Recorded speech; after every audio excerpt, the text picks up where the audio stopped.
Welcome back to The Wild Photographer with your host, Court Whelan. We've got another great episode today, a unique one with a BBC Nat Geo star and filmmaker and producer, Jake Willers. He is very firmly in the world of videography today, but didn't always start that way. He started off with a photographic background, and I think this is a really unique and helpful episode for all of you in the audience to understand the similarities, the differences, and maybe some of the progression from photography to videography. We're going to give you a lot of tools for the video world.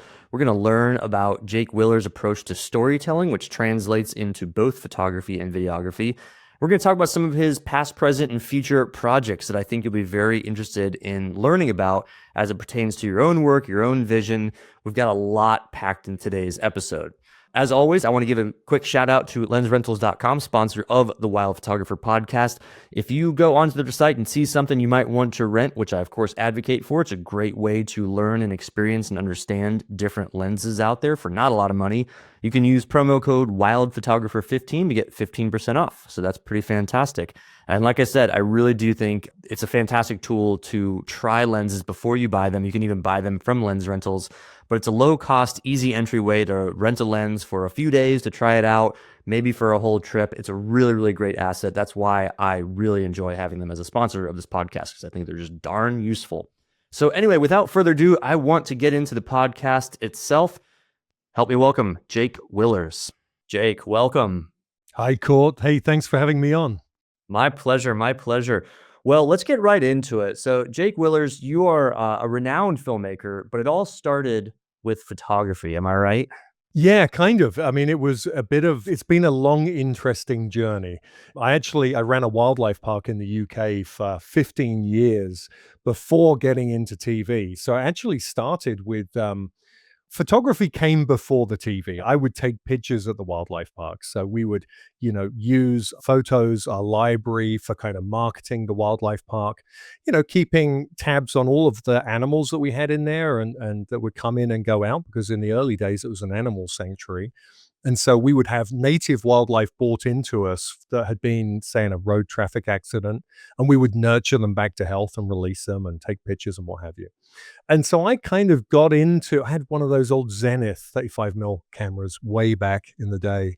I think I was probably about 16 years old, so it was a long time ago. And also at school, I did a darkroom course, or just after leaving school, did a darkroom course and really just got into kind of like doing some architecture type photography. But working at the wildlife park was really where it was at, taking pictures of animals. And then when I got into TV, it turned into hosting for Nat Geo, and then getting a video camera and going behind the lens of a video camera, which then changed everything for me. Because it's very similar, right? It's taking pictures. You're just taking 24 or 30 of them a second. So Yeah, stringing them exactly. together. So you knew pretty early on that film was the direction that you wanted to go. Yeah, well, again, this is an interesting one, because I never aspired to get into TV or actually do video in the early days. What happened was I was kind of discovered, for want of a better word, at the wildlife park. I had just curated an insect house called Waterworld and Bug City at the wildlife park. And we had a production company come along, and they wanted to do some little newscast pieces that they would put out to different news channels. And so they interviewed me with some of the insects that I had at the attraction. And it was a couple of days later, they called back and said, this came out really well.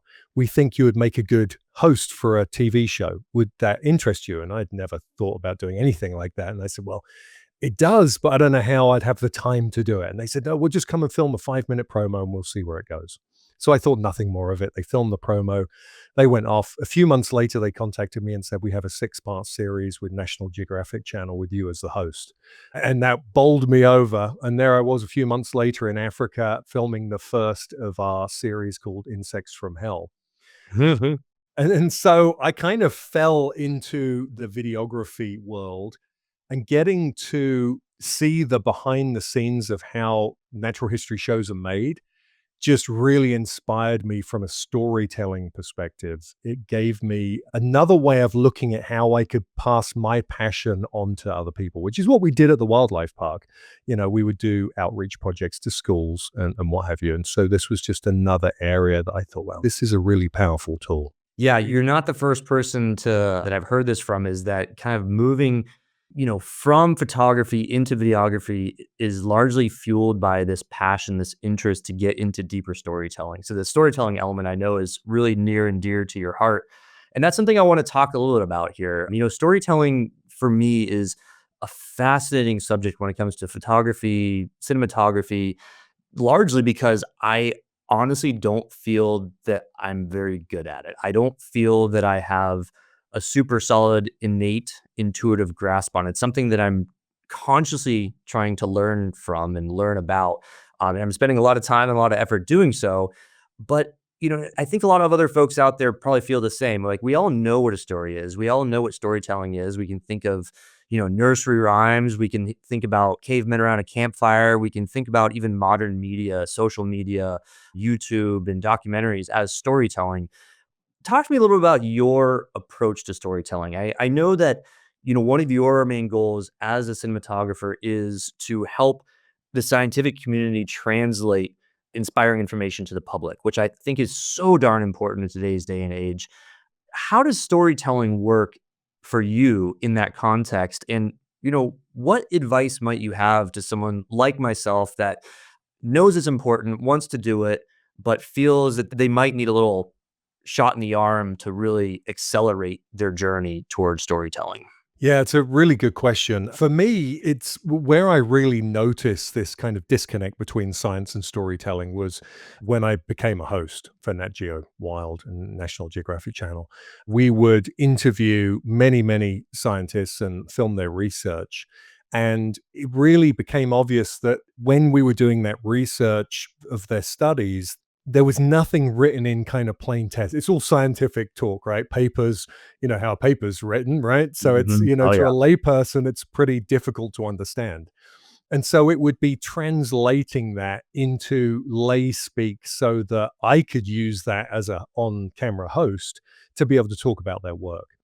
And it just became increasingly more obvious that was something that was necessary with everyone we met and their science. And I found I was pretty good at being able to understand. Most of the time, it was speaking, having an interview with someone off camera, chatting with them about what they did, and then be able to translate that and just talk about it in a more accessible fashion. And so that really excited me because the more into filmmaking I got, I realized there was so many incredible studies being done, so much new information coming out that just needed an outlet. And actually, on my podcast, one of my original, I think the first episode actually is Rick Rosenthal, who filmed on Planet Earth 1. Mm. And Rick said that, he was a scientist, a marine biologist, and he wrote a bunch of papers that he said, he jested, but he said that 12 people read. And then, after he became a cinematographer, he said over 1 billion people have seen his TV shows. And so when you look at it like that, you suddenly see the power of being able to translate science to the screen. And of course, everyone does that now. I mean, conservation and natural history filmmaking is all about that. For me, it's about finding really I like to be passionate about the species that I talk about and that Mhm. I film. So first of all, it's about, looking into the things that really make me tick. When Mhm. I became a host, I started off hosting shows about insects because I had a huge passion for insects. I loved, telling people about them and kind of dispelling the myths, the vilification of Mhm. creepy crawlies. That was really important to me, and that led to multiple series, and then it led to me doing series about other wildlife. So we moved on to do Rogue Raiders, which was all about human wildlife conflict, Wild Events, which was all about some of the largest animal spectacles on the planet. And so it really opened up for me. So now, really, my process is when I find, if I'm, the stories come to me two ways. One, I can go out looking for a story, which Mhm. can be quite hard because, a lot of the time it's hard to know where to look and it takes a lot of research. But often it's the case that the story comes to me. I'll hear something, someone will tell me something, or I'll read something in a scientific paper or a news story. And that will be the trigger that said, okay, this is something that could be incredibly, good to make a show out of. So Then it's kind of finding that hook. Storytelling is all about hook, and it's all Mm, about acts. I mean, the same as a Hollywood movie is, or a good novel. It's all mhm, about an act structure. So you have to find, your characters, your protagonist, the issues that they face, what are they trying to overcome? And then, how do they overcome that? What are the solutions and the resolution to the story? So really, if you keep it very basic like that, it can be easier to kind of find the elements necessary for a good story. mm. And so that's kind of my process, and then I start doing a lot of research into working out, how that's gonna translate to the screen, because not all of them can. I mean, in this day and age, it's easier now that we have the ability to make 2-minute films and distribute them, right? And they're not just half hour or 1 hour. I mean, back in the day, it was all, really minimum of 24 minutes for a half-hour show. And so, you have to have enough content to make that show worth watching, keeping viewers, keeping their eyeballs on it. Now, of course, we can find really interesting stories and say, you know what, this is really cool, but it's only a 3 to 5 minute, story. But we still have the ability to do that and put it on people's websites and YouTube and, depending on who we're making it for. Oh, yeah. I think that's the biggest boon today is that it's almost encouraged to think of short form because of the way that social media works, because the way that YouTube works and even film festivals. So it's really quite interesting that we now have this ability to cheaply or, at least not as much money as back in the day, get your stuff published, your stories published. Let me kind of dig into some of the filmmaking, the cinematography aspect of the storytelling. So, fully agree. The act structure, the characters. I think that the more seriously you take story structure, even if it's for a 3 minute YouTube video, the more seriously you take that, the more professional, the better it's going to be. But let's say you have your story, you're going to go out in the field and start shooting.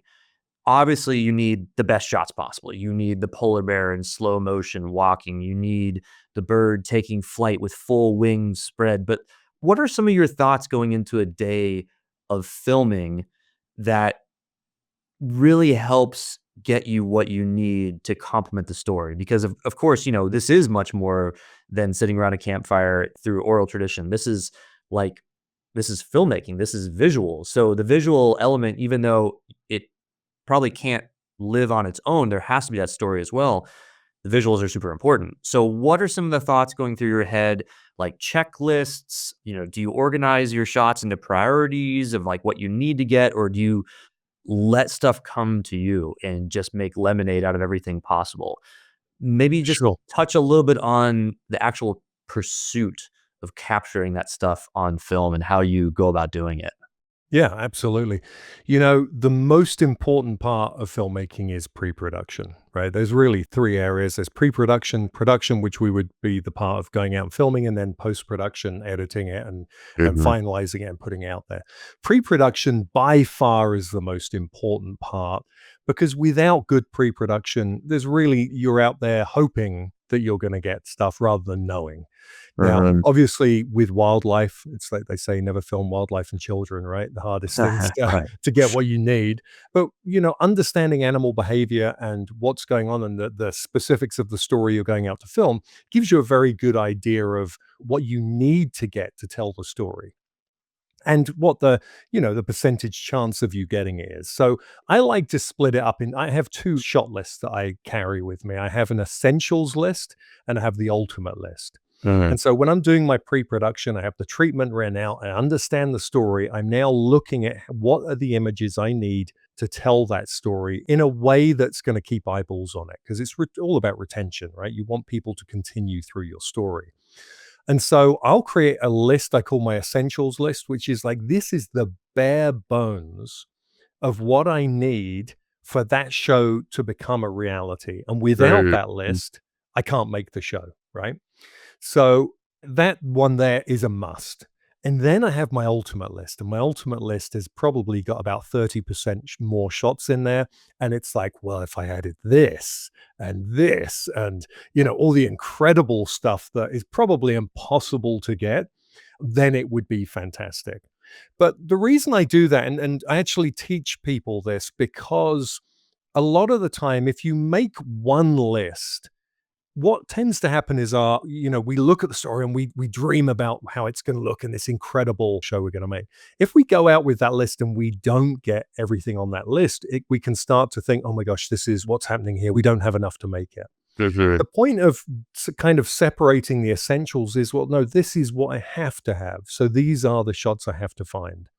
The other stuff, the dream list or the ultimate list, is the stuff that will make it better, but it's not all essential. But the essentials list, we really need those fundamentals. So I do it like that.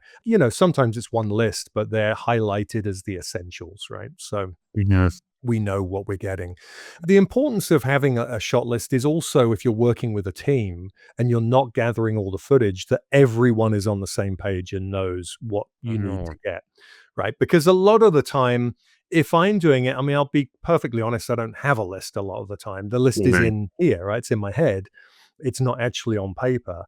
And that's because I've done it for so long now. I know what I'm after to tell the story, and I know if I'm getting it or not. But it does depend on the length of the project and how many people are involved.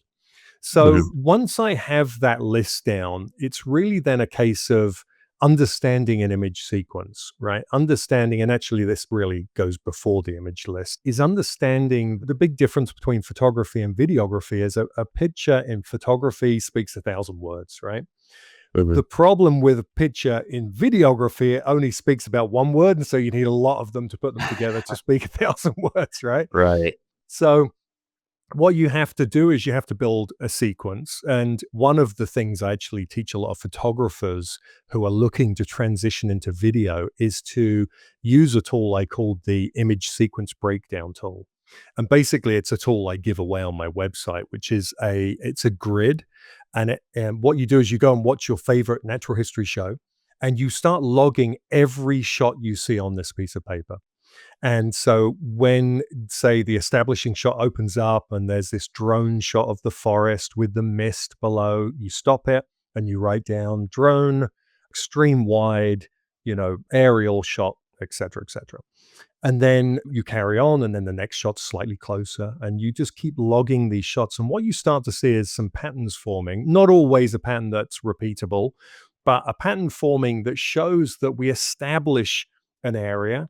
And then we come in a little closer, and the whole story is being told, but we're establishing where we are. So when we get down to the details, we understand, the bigger picture. And then the detail shots are really, really important, getting in close, making us feel like we're with the wildlife that we're looking at, making us feel at one with the environment.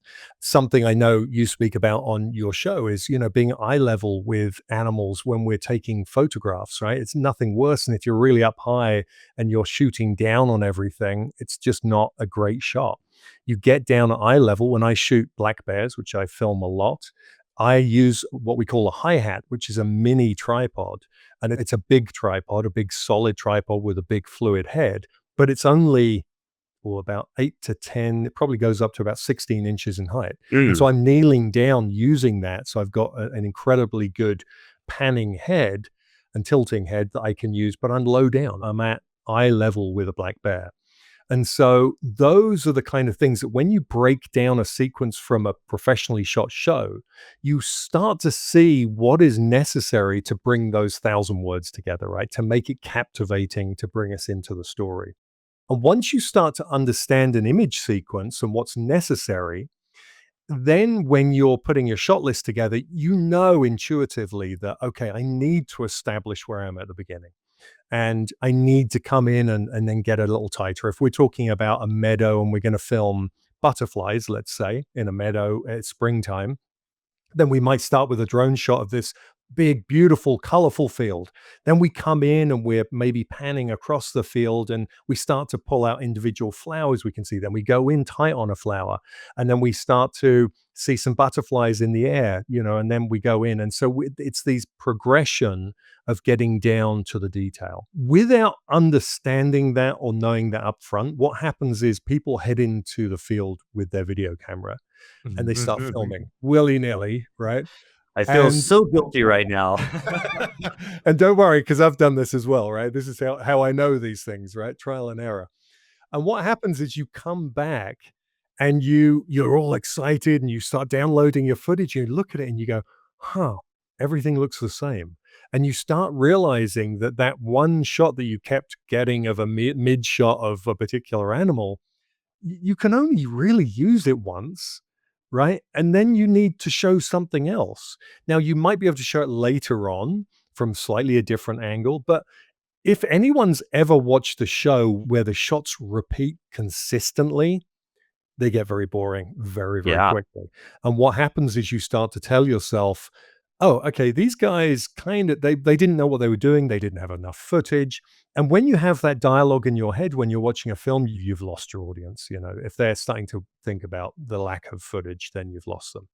And so it's really important to know that if you're making a 1-hour special, you've got to film. I'll give you an example. We filmed a show called Mosquito Hell for National Geographic, where we traveled to 4 continents and looked at mosquito transmitted diseases. Mm. We shot 60 hours for that 1-hour show, which was basically would have been about 47-minute show. We shot 60 hours for it. Wow. And that is because you need to make sure you have enough footage to build that hour together Mhm. and make it compelling. That's, the most important part. So, yeah. Yeah. Is that a pretty typical ratio in the world of film, like kind of a 60 to 1? I mean, I know that That that's that's kind of that's pretty high. That's yeah. high, but I think, 30 hours, 30 to 40, well, anywhere from it depends on the style of the show. So these are Mhm. arbitrary figures, I mean, if it's a magazine style show, you're gonna shoot way less. A magazine style show is very much where it's not one continuous long story. There might be a Definitely. theme that runs through it, but they're very much mini pieces throughout. Got it. If it's reality style, then you can film far less. I mean, in sometimes more if it's reality. It depends on what style of reality it is. Sure. But it depends on obviously the species, the amount of people involved, things like that. But yeah, I would say for a 1-hour show, it could be anywhere from about 20 to 60 or 70 hours. Yeah. Super good to know. And obviously, the more you have to work with, the better it is. But I myself, Yeah. I find, part of my struggle in my own little personal transition from photography to film is just the organization of all that footage and going through it and marking it and cataloging it. I'm getting better, but it is, I find myself trying to shoot as little as possible to not have to go through as much. And I know that that's just the silliest thing. Once you have a process and you have that shot list, then what tends to happen is you do end up shooting less because you're far more specific with the shots that you're Right. getting. Uh-huh. One of the things is people who are passionate about wildlife, it's very easy to be shooting one thing and then see something out the corner of your eye and go, "Oh, that would be great." And shoot, "Oh, and that over there. And this over here." And suddenly you're filming everything. Yeah, completely irrelevant to the show you're making. So sticking to your shot list, occasionally you might say, okay, we're filming something about lions and here's the other big five or the other, species that are in the environment. And we hadn't got those on the shot list. We might turn around and get some of those, to fill in. But generally, when you stay very focused on the storyline and your shot list, you are going to shoot less because you're more organized Mhm. in the first place. So you answered a question before I got a chance to ask it, which is brilliant. I love it, and it's about this grid. So I'll kind of re-ask the question just to kind Sure. of frame where I'm kind of going with this conversation. Is I love the idea of hunkering down on the pre-production. Like that makes a ton of sense. And my question was going to be, you, Jake, have had a lifetime of amazing filmmaking, so it's probably relatively intuitive of what goes on that list, right? Your best case scenario list, your must-have list. I think you used slightly different words, but you get the point. Yep. But then you introduce this idea that maybe, for those that are a little more nascent in their career, is a grid system, and it sounds like you have it on your website. I will absolutely put that in the show notes. And part of the process in learning filmmaking is to use that grid and maybe go through some of your favorite documentaries, some of your favorite films, and truly just write notes on what kind of shots they had.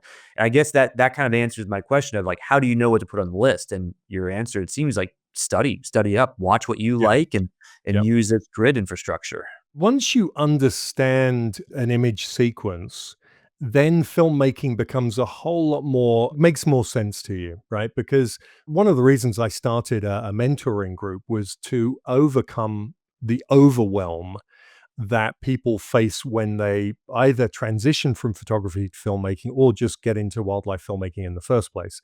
And overwhelm, I think, is the biggest killer for everyone, is that there's suddenly, you're trying to put on 5 or 6 different hats, because when you realize that audio is more important than the video, right? That freaks people out because all they were worrying about was the videography, right? And so they start making a film and then they realize how hard it is to get good audio. Yeah. And the fact is that if you make a show that has really stunning 4, 8K, whatever images, but the audio's terrible, it's unwatchable.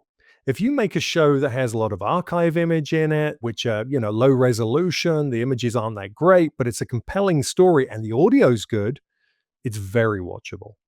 And so it just goes to prove that audio is as important, if not more important. And people don't think about the audio side of it when they get into filmmaking. And that's just 2 elements, right? The image side, the audio side, but then the Mhm. story. And And sticking to a story that's compelling, because otherwise, especially now, we have all the media content out in the world that we could ever dream of, right? And there's more and more. I mean, I think it's what do they say on YouTube? It's like billions of minutes of footage a day being uploaded to YouTube. And so now more than ever, it's so important to make compelling stories. Right? Really think about the story you're trying to tell. And if it needs to be, 4 minutes instead of 20 minutes, then make it really compelling 4 minutes Mhm. instead of a much longer, boring 20 minutes that people aren't just going to, just not going to sit through it in this day and age. But yeah, understanding that. And then here's the real clincher is that once you understand a standard image structure, then you can break the rules. And many a show breaks the rules in how image structures are put together, image sequences are put together. As long as the story is compelling, then you can really start to do what you want with it. But there are fundamentals that need to be in place before you start trying to break those rules. And so, I mean, a classic example is, starting from a wide shot and moving down gradually to a very close up detailed shot. So, again, butterfly, you're talking about drone shot, or if you don't have a drone, then just a wide expansive shot of the environment, going down to, now we're in the field. It could be a medium shot and we're starting to see clusters of plants. Now we're going in and we're seeing just 2 plants together. Now we're going in and we're tight on a plant. And now we're seeing, butterflies flying around, and we're coming closer and closer until we're at like the macro level of seeing antennae, on the head of the animal. I mean, that's very simplistic and not all stories will use that, but that's the idea is there. We need to establish before we come in. Because then some shows, once you start breaking the rules, the opening shot might be a macro shot of the head of a butterfly. And actually, Mhm. Mosquito Hell that I mentioned earlier, the opening shot was a macro shot of the eyeballs of a mosquito with a light moving around it and seeing the light move around in it. That is captivating because Mhm. of the narration over the top of it. Suddenly we've got these eyeballs and it's like, what is this show about? Well, then what happens is then you move into the image sequences after that. So Mhm. that's what makes it so exciting. There's so many ways you can play with image sequences to make it work and tell innovative stories that are exciting. And that's what I love. Every show I make, I try and look at ways to make it work, make it slightly different, move the barriers, and but also get the story to come across in a way that people enjoy. Well, I'll tell you, I can't wait to download that grid, print it out, watch a documentary, probably one of yours tonight, and Right. truly just start the work. Start There you studying, go. start figuring that out, build my own little style and template. It's such awesome advice. And then And that template, just so you know, is called a builder sequence slash breakdown tool. And so you can use it to break down like that, watching something. But once you've done that, you can use the same grid to write your own out that's coming from your Mhm. mind with your own story. So it has a double use. Super helpful advice. I know a lot of folks in the audience are probably primarily into photography, but they know it's just a matter of time before they want to or they need to get into the videography, the filmmaking aspect of things. And I think that it's something that didn't really dawn on me. So I can only expect that others in the audience are probably really, really stoked to learn about this too. So again, in the show notes. Another thing that I was thinking about, kind of just more of a comment here as we do bridge between photography and cinematography, hearing you say about this image sequence makes me think once again about the similarities between photo and video work as something that I teach quite often, and I'll mention it again here just because I think it's so important in today's day and age to think about that image sequence in the way we share media. Now, predominantly we're talking about video today, but making that bridge again back to photos. When we're sharing photos, whether it's online, in print, magazine, in a presentation, I think many people in the moment are taking one photo at a time. And of course, if the scene is beautiful, they might take a few shots. If some action happens, they might take a few more shots. But more and more as I go into my own journey, I'm realizing that just like film, you need to think about having 6 to 10 shots in that sequence simply because of the opportunity that we have today to share more than one photo via social, via presentations that we're doing. It's almost like our brains are kind of wired to think about photography as in the past when you go to a photo exhibition or when you see a photo in someone's home that you really like. It's like, boom, one photo. Let's get that awesome photo of the lion roaring, full mouth agape and teeth showing and like awesome. It's the shot. But the reality is 90% of the times we're sharing stuff, you're able to share 6, 10, 15 photos. So why not take photos of the vehicle, of the drive up, big landscape shot, establishing shot, et cetera, et cetera. So I think that's a really, really good point to make, critical for cinematography, but has a tremendous parallel with modern day photography, is thinking of that set of sequences that tell the whole story and get you to think about more than just that climax kind of shot, that main, focal point of your adventure. So yeah, really, really great stuff there. And then, so I don't want to go And too far away can I from, just oh yeah, can I oh just yeah. add to that 1 second? Yeah, I think that's really important. Actually, something that we used to get asked for from the broadcaster a lot. So if we were making a show for National Geographic, what National Geographic would want is an image photographs I'm talking about now that they could Mhm. use for marketing. So they would want a certain amount of images from every sequence that we did. Meaning that if we were making a show on mosquitoes, they would want a shot of, say, myself interviewing one of the scientists. They would want some of the local people in the village that we're in. They would want an establishing shot of the village. They might want a shot of me holding a mosquito up to my eyeball and kind of, Mhm. that close up time. They wanted sequences that they could pick the photo that best represented the final edit. Now, of course, Okay. when we're filming, we're not seeing the final edit. We're getting everything that we know we need, but it makes more sense when you're looking at the final edit to then choose the marketing photos from that. So we Mhm. used to have to take a DSLR with us, take pictures from every sequence, and those in themselves were sequences. Mhm. Now we generally don't do it so much because we can take, screenshots from high resolution footage from the footage itself. So, but it used to be a much bigger deal. Yeah. Mhm. Yeah, thinking in batches. Yeah. That's the lesson to take away. I have heard so many times when talking about film cinematography that it kind of sounds a little goofy, but people giving advice would say, make your first 100 videos and then come talk to me about my advice. Like, so in other words, so much of your own learning process is in the doing. And I am a huge believer in that. And I'm just wondering your thoughts and maybe some take out the door advice or advice for as you're leaving your house, going to do your first project, just taking the bull by the horns.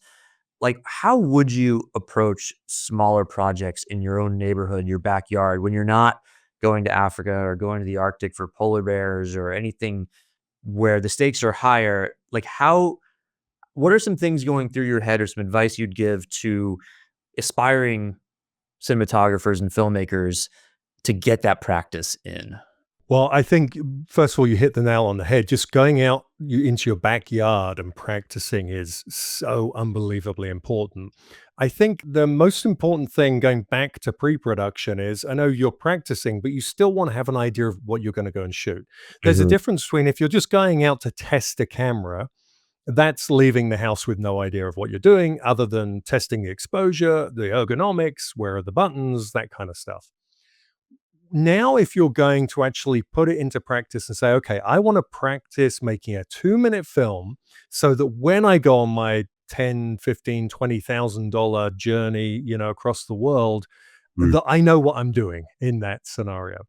So find something that interests you in your backyard. It might be pollinating plants, or plants that are being pollinated by Okay. pollinators, whether that's, whatever that is, Okay. where you are looking at telling a mini story about that. If it's because you have honeybees nearby and they're coming in and they're going to the blossoms on your tree and to the flowers in the flower bed, then what shots can you think about before you leave the house that will be interesting to tell that story?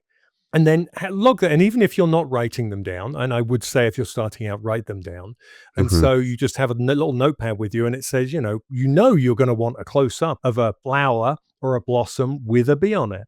And you're probably going to want quite a few of those from different angles. And Hmm. so here's the way to look at it. Let's say, the bigger picture is, you're going to take, the establishers of your yard. You're going to come in closer to the plants. You're going to show the flower bed. You're going to, explain the environment. But even when a bee lands on a flower, one shot of that is not going to be enough to tell the story. So, how can you film that one behavioral thing happening of a bee coming in and, feeding from the plant and getting pollen on it? How can you now shoot that in a different way where you can build a sequence of that one event? Hmm. Because the one event is just not one shot of boom, here's the flower, here it is, boom, it's gone, exit, done. To really get into the nitty gritty, what we could do is we could do a front shot where you're looking into the flower and you see it come in and it's getting pollen and it flies Okay. out. Great. You've got an entry and exit, hopefully. If you haven't, then what you want to do is you want to pick a flower that doesn't have one on it and wait for the entrance, and then let it do its thing and then let it exit, because now you have potentially three shots. You've got the entrance shot, you've got the feeding shot, and you've got the exit shot. Yeah. Now you want to get that in slightly different way, because I could see that you get that, there's the picture of the flower, you get the entrance, but now instead of sticking on it, you could cut to a profile shot where you can really start to see the sacs of pollen on the bee's legs. And so now you're going to film it again, but from the side, so that when the bee's on it, you've got this beautiful profile shot. It looks completely different to the first shot you did.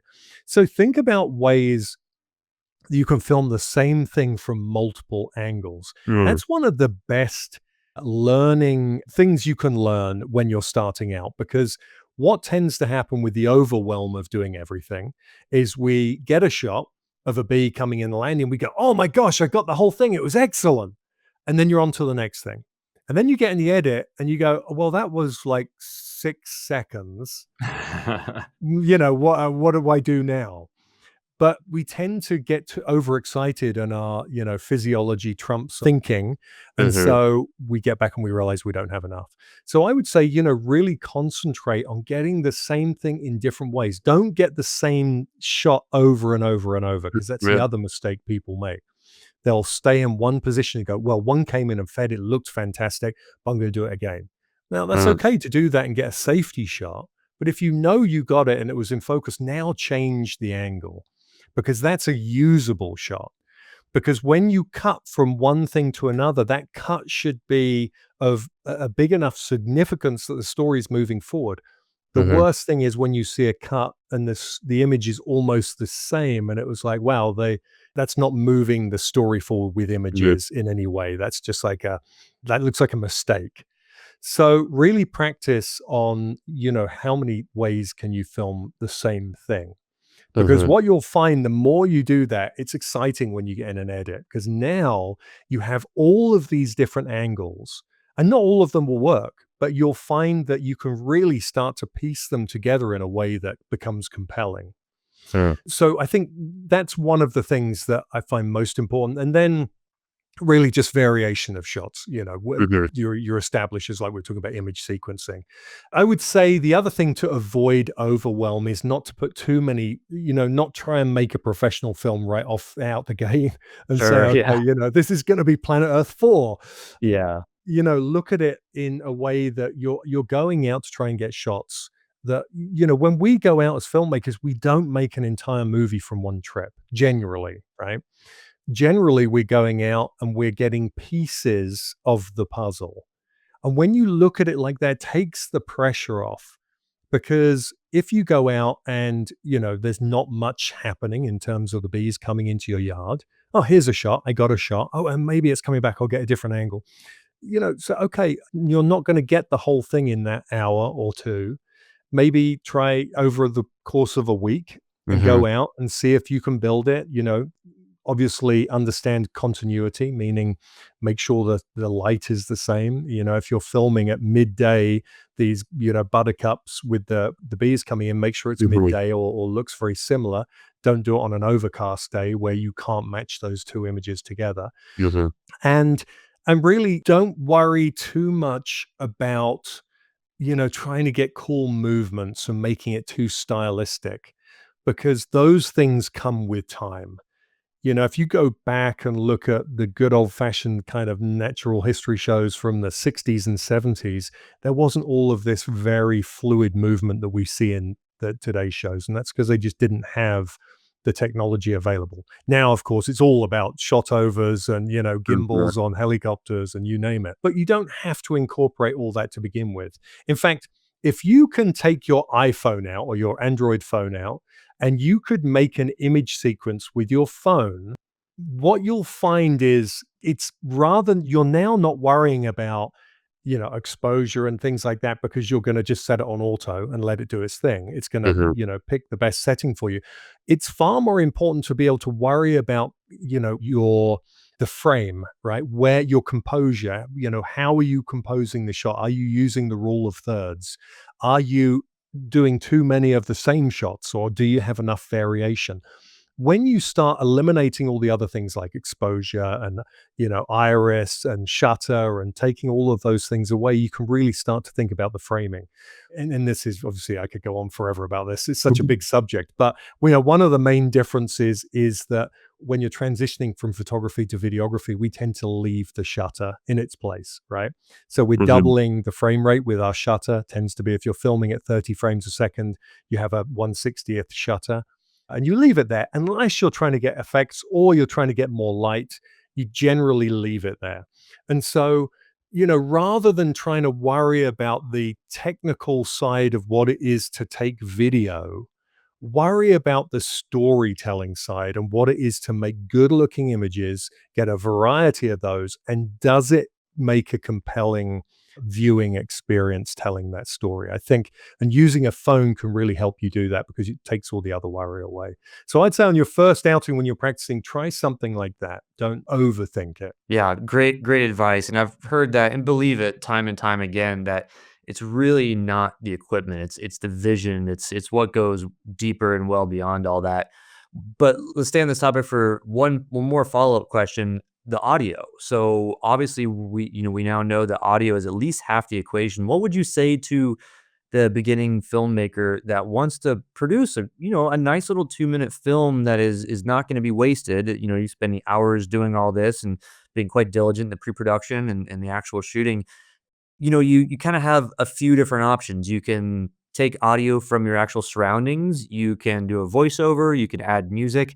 Is there anything that you think is, not to be a cop out, but, like, isn't all that hard, Yeah, that yeah, you're not gonna mess yeah. up, that just gives, like, a really nice solid professional vibe to the video when you know that, your audio equipment on an iPhone or even on, like, a mirrorless camera isn't gonna be all that great. Do you stick with just one? Do you stick with just the music? Do you stick with voiceover? Is it a combination of all that? Are there any pitfalls there? What's your take on the audio aspect? It's definitely a combination to make it professional. I would say let's stick with the easy stuff, right? While you're practicing, just have a camera mic, right? Onboard mic on your camera. Don't try and get too fancy where you're trying to put remote mics out to get Mhm. this, that, and the other, because you don't need it starting out. You do want to try and get natural surrounding sound, atmospheric sound when you're in an environment. So if you're in a forest and the wind is rustling the leaves and there are birds singing and et cetera, all of those lovely noises, natural sounds that are going on around you, an on-camera mic is going to pick those up well enough to be able to use. There are very different layers when it comes to sound and budgets, right, for shows. So, for instance, you can look at a professional show that has very minimal sound mixing done on it, and the show's still fantastic. And then you can go to the full end of this other end of the spectrum where you've got the Planet Earth 3, which has got every sound you can imagine that's been foleyed, meaning it's been made in studio, to natural sound, to bought sound, to archived sound, to Hans Zimmer, with an orchestra. So, you can go the other end of the spectrum, but it doesn't make it necessarily unwatchable if you don't have those things. So, the important part is as long as you've got something that relates to the images you're looking at, if you've got some natural sound that you can put on, let's say you're filming a deer and it's rustling around in the leaves in the forest, it's too far away for your mic to really get what's going on. It might be kicking the floor and you don't really hear that. It's not the end of the world if you have natural sound over the top. So if you've got some of the environment sound of the leaves and just the forest sounds, Mhm. and then you've got some music with some narration on it, no one will notice that you're not hearing the sound of what the deer is doing. Mm. But if you add the sound in because you have a bigger budget and you're out there and you've got remote things or you're foleying it, now it just enhances that movie. So it's really about a mix of, if you've got the original scenario, so you've recorded some natural sound, you've got some music over it. Now, one of the most important things that people generally don't do when they're starting out is when you have music going and then a narration comes in, you need to drop that music down at the point where the person speaks. And so we can hear it with the music much lower in the background. As they finish, the music comes back up, right? So we're mixing that audio together. As long as the images are matching this compelling story that is being told to us, and there's some nice music that's fitting, because again, that music needs to fit the scenario. You don't want some, Chinese music playing in the background when we're not in China, right? You want it to match the kind of scene. And so once you put those things together, you can really start to cover up the fact that you don't have the best audio that could be. And, I made a show, Reconnecting Wild. The re is in parentheses, but it's on YouTube. Everyone can see it. Reconnecting Wild, Restoring Safe Passage. Reconnecting Wild, Restoring Safe Passage. I made that for the Department of Transportation in Nevada and for a company or an organization called Arc Solutions. And they are all about mitigating road traffic accidents on some of America's busiest roads. This was I-80, an interstate that runs between Utah through Nevada into California. And it was about some overpasses that had been put in for the mule deer migration, where 4,500 animals twice a year cross that road. And one of the things that, it was a small budget show. It's a great film. It's about 12 minutes long, but there was very limited audio. There's a lot of drone footage in it. There's lots of distant shots of activity with traffic and animals. And so I actually recorded a lot of the traffic audio separately and dubbed it Really? in over the top of some of those scenes that you would never know. And then there were parts that could have used more audio, but there wasn't time and there wasn't the money to do it. And so there's just music and there's narration and there are interviews, and it works. And so it's a good example of how you don't need to have multi layers of audio tracks to make it compelling. Mhm.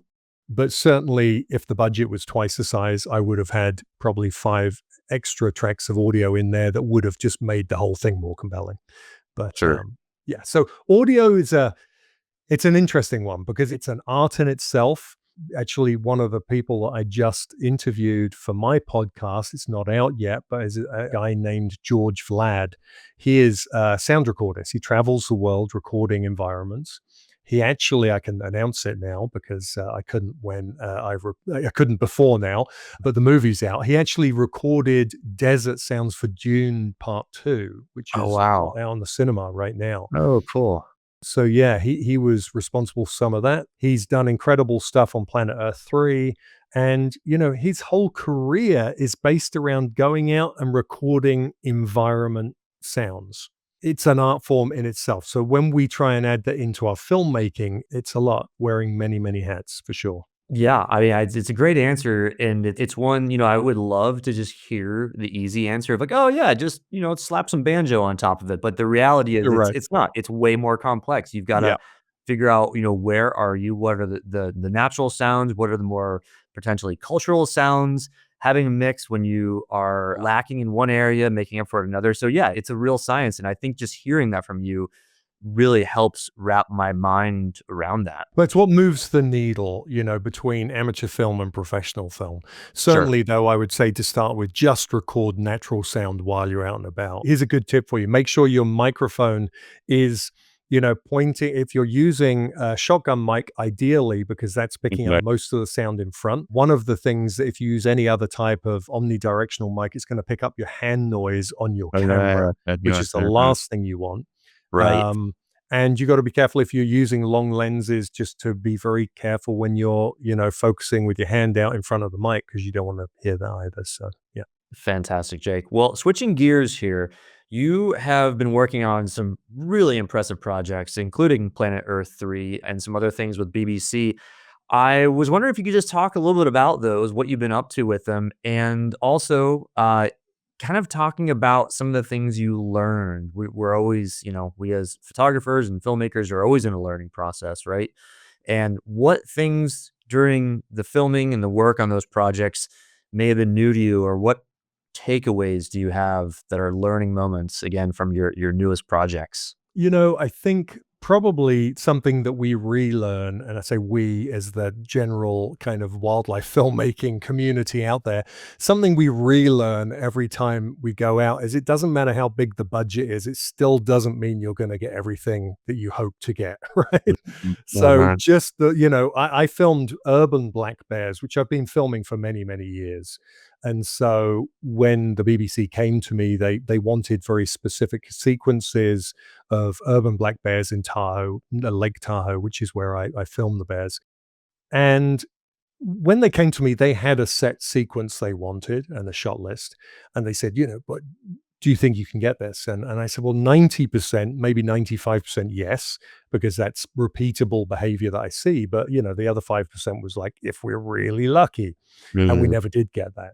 And so, again, it's knowing, it's just because the budgets were there for me to stay out at first, they hired me for a week and said, head out for a week and see what you can get. And I went out for a week and I got some great stuff. And they said, this is so good. We want you out there for another 2 weeks because we can only imagine what you're going to get.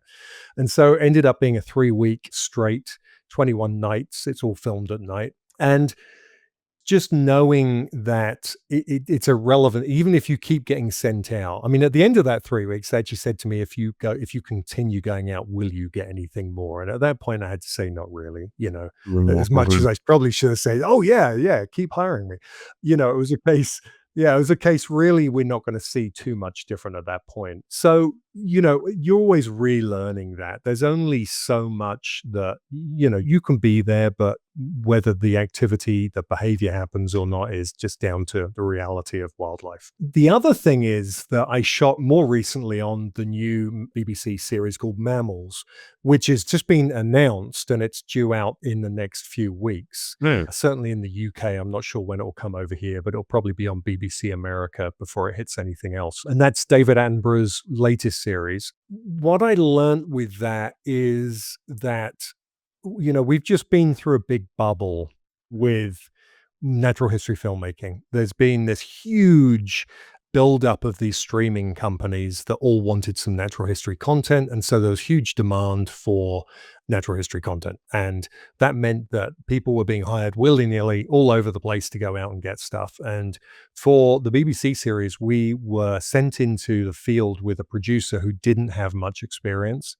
And it was a bit of a trying time purely because they didn't really understand continuity. And it was a real eye opener that we could be in that situation. But I think it was just supply and demand, right? Try and get what you can. And because of that, the sequence took a hit because we were filming things that we really shouldn't have been filming at the time of day we were filming, on the days we were filming that wouldn't match other days. And it was just a big learning curve for me that just because someone is working for a big network doesn't actually mean that they understand the process. And that's a shame. I think that is just a sign of the times. And that has changed now because we're in a very big slump when it comes to broadcast natural history programming. That bubble has burst. And now, we've probably got quite a few months before things start to build back up. But those were two things that I learned. In terms of filming, I mean, what an incredible privilege to film for Planet Earth 3 was a dream come true for me. Not only was I filming the bears that have been filming for about 18 years now, because I filmed a similar thing for a show, Rogue Raiders, that we did for National Geographic Channel about 15, 20 years ago. 18 years ago. And then to be back there and actually met my wife, who was studying bears at the time on that original shoot. So to be filming bears in the same area for really the top of the top when it comes to natural history shows was an incredible thing. And to highlight what's going on up there at Tahoe with the habituation of these bears to human activity and how they're coming in for our trash and how there are lots of things that we need to be doing to eliminate that problem, mitigate that problem, was incredible to get that opportunity. Yeah, I mean, it's even for someone like myself who's worked for the last 20 years in broadcast TV, there's still moments where you pinch yourself and go, wow, is this real? And getting to film for a show that Attenborough is narrating that, I grew up watching Attenborough shows as a kid and was just fascinated. So it was, yeah, dream come true. Oh, it's incredible. Yeah, big congrats on that, Jake. Well deserved, well deserved. Okay, cool. We're gonna switch to a little bit of rapid fire questions here as we round things Sure. out. Yeah. So let's just kick right into it. First thing, what is the Jake Willer's video style and why? So this is usually more of like a photography question when we Sure. talk about the lighting and are you like a big contrast person? For those in the audience that don't realize it, that a lot of the same capabilities for photo editing appear in video too. So I think this is Yeah. still entirely appropriate. So like what is your style? What's the look you're going for? You know, it changes. So there's certainly the style I like to aim for, but it's not always what happens because I'm not in charge of the final edit. But Easily. I like scenes that play out. I like, my favorite film is 2001: A Space Odyssey. Right? And so I think that says everything about it, right? I like being captivated in a moment and expressing that moment for the beauty of what it is without having to jump away from it instantly.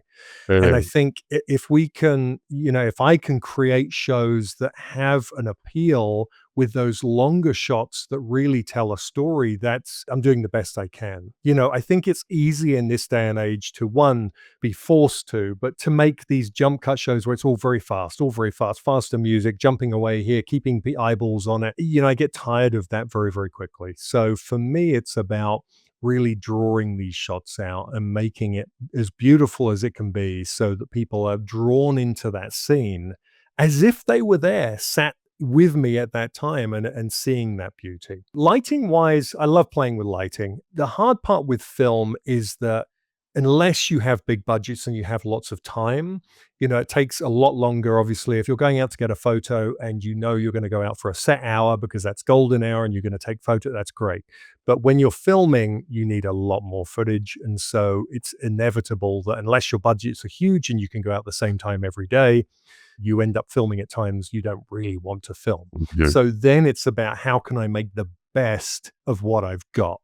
And that is I think my mantra really as a wildlife filmmaker is you're always having to make the best of what you've got, because you don't always have the opportunity to choose everything, in the best way. And I'm sure that's the same with wildlife photography as Oh well. yeah. Sometimes, you're there and it's not the ideal. But with filmmaking, it takes a lot more time and you're having to make those compromises as you go. But style wise, I think it's more about timing for me. I want things to play out. I want it to be slower. I want people to be captivated. I like it. I like it. Yeah, we're all making lemonade. I'll put it that way, Yeah. right? Yeah, You're exactly. it's hard to say you're ever in a real ideal condition because Right. something's always going on. But yeah, that's a great answer. Okay, talking a little bit about gear, putting you behind the camera. What is your favorite lens for the type of cinematography you focus on? Canon CN20. Right. It's a cine lens specifically built for wildlife filmmaking. Its price tag is Oh, is this that $70,200. 50 to 1,000 millimeter? 50 to 1,000, yeah. Oh yeah, I've heard of Yeah, this it one. was, and actually on my podcast, there's one of my guests is Ivo Nuremberg, and he was the guy that actually proposed that lens to Canon and said, Mm. "We want a lens that's no more than 16 inches long. It's a Cine Servo zoom lens that has a doubler in it. It's 50 to 1,000." They laughed at him. And then a few years later, with his help, they built that lens, and it's an astonishing lens. I mean, to have 50 to 1,000, to have that range and then double it and for it to work on 4K, 5, 6K, you name it. I mean, it's astonishing lens. Still weighs quite a bit, obviously, but it's still very compact for what it is. Yeah. I love that.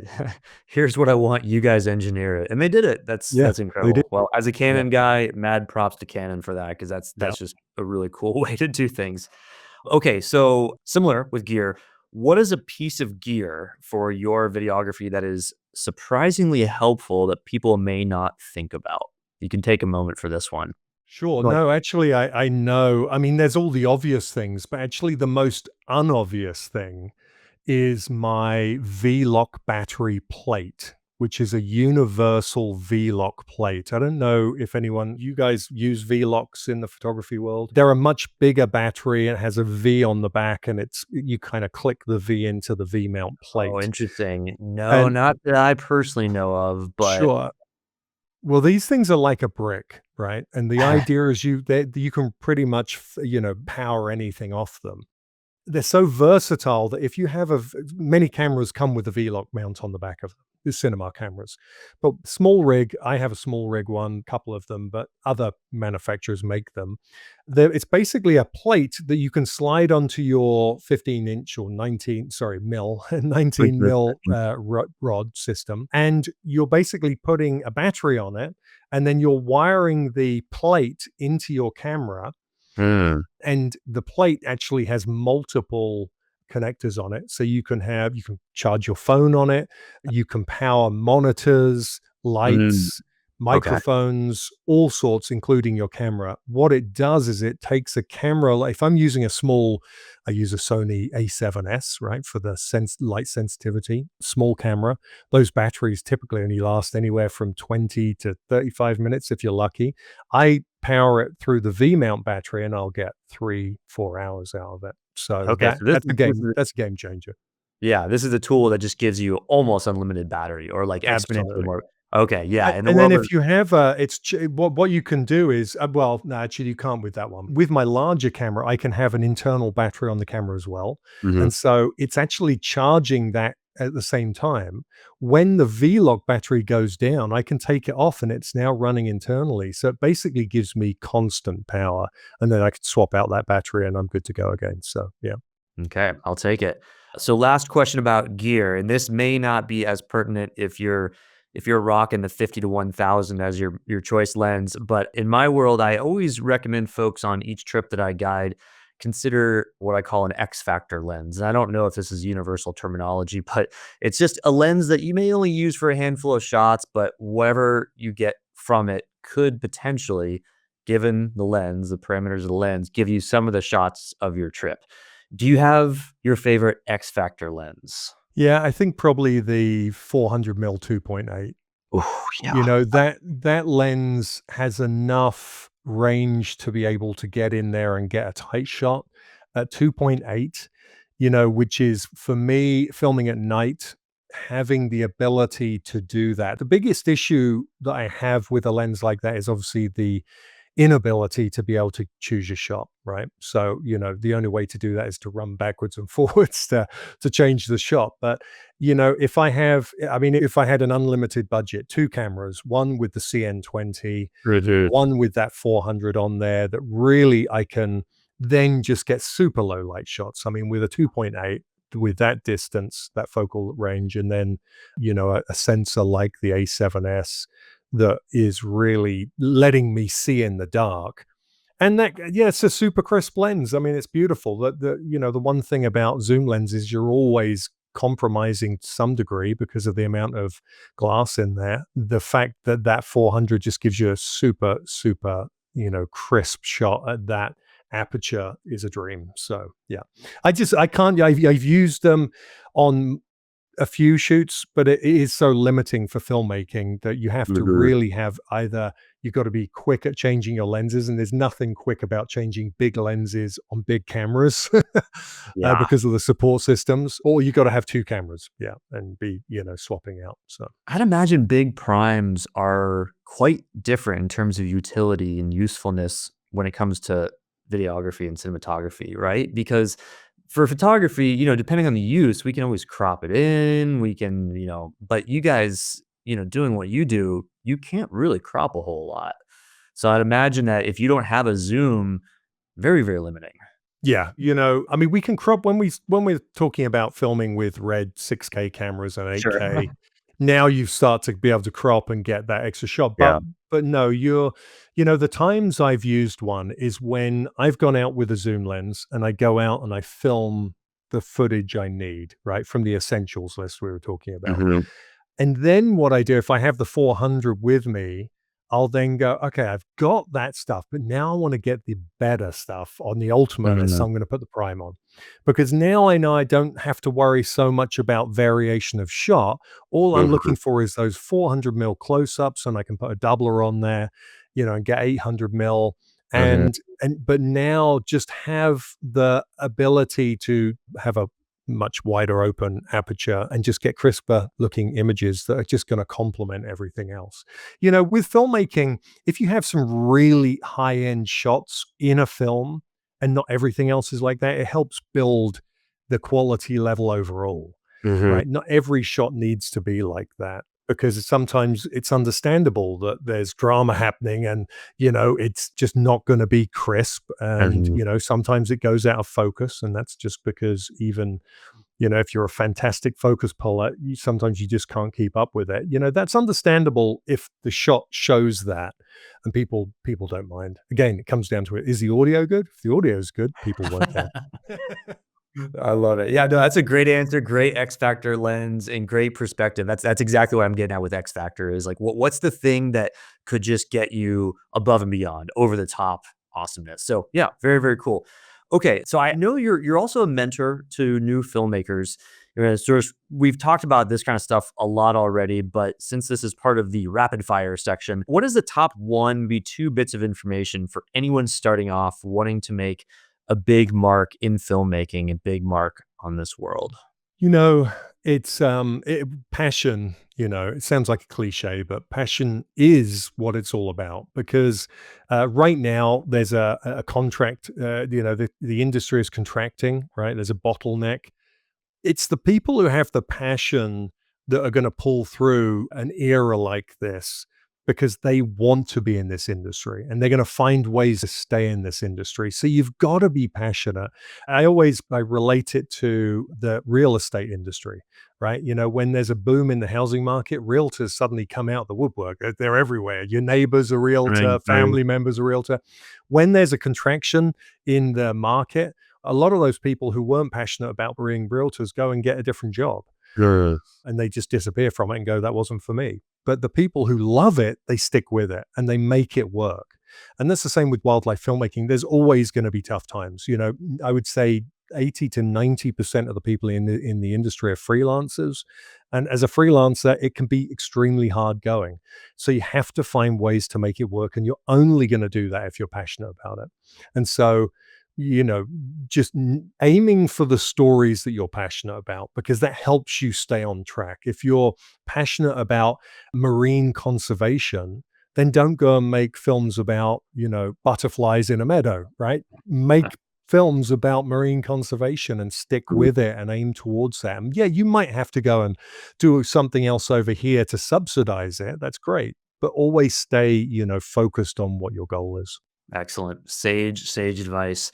Well, Jake, we certainly want to know where to find you. I know where to find you. You have a great website. You've got a production company. You've got your own podcast. You appear in so many different areas. But let me hear from you. As where can folks in the audience find Jake Willers? Sure. Actually, jakewillers.com is the easiest place to go, because it has links to everything else on there. So jakewillers.com, that's got the podcast on there. It's got my mentoring group. It's got, bits and pieces about me. My production company is 9caribou.com for the website, and that has other films on there, but you can also find it on YouTube. But jakewillers.com is kind of the main place, and all my social media is attached to that. Okay, fantastic. Let me ask, what's the story behind Nine Caribou's name? Is it Oh, how long succinct have or you is it got? the life? Yeah, I know. I Well, okay. almost.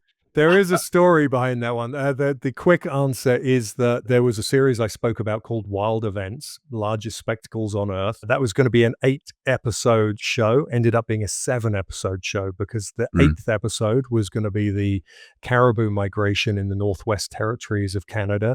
Myself and a camera guy spent 3 weeks out in the field looking for caribou, but we ended up being stranded, running out of food, having our lives threatened, and we obviously got out, but there was a time there that we thought we wouldn't.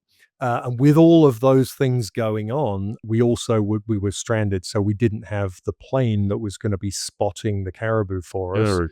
And so when I left that expedition, I had seen 9 caribou, not 9,000 or 100,000 that we were expecting to see. I actually saw one in camp that came through one day. And then I saw 3 on the ground as we were taking off. And then I saw a group of 5 on the plane journey out. So literally 9 individual caribou. But I was the happiest to get out of that place I've ever been, to get out of anywhere. So, yeah. Wow, that's a great story. It's a great name, a great story. Awesome. Well, Jake, you've been so generous with your wisdom, your time, your advice. I learned a lot. I know folks in the audience will have learned a heap of a lot, and maybe be inspired if they haven't yet made that transition from photography to filmmaking. This might give them just the needed tools to consider that. Now, of course, we don't want people to go permanently away from photography, because there's a whole host of awesome conservation implications with what we do. But nevertheless, hopefully there's some inspiration and some wisdom out for you guys in the audience today. I know there was a lot for me. And Jake, thank you so much for joining me today on The Wild Photographer. Hey, thank you, Court. It's been a pleasure. Thanks so much. Okay, cheers. Until next time.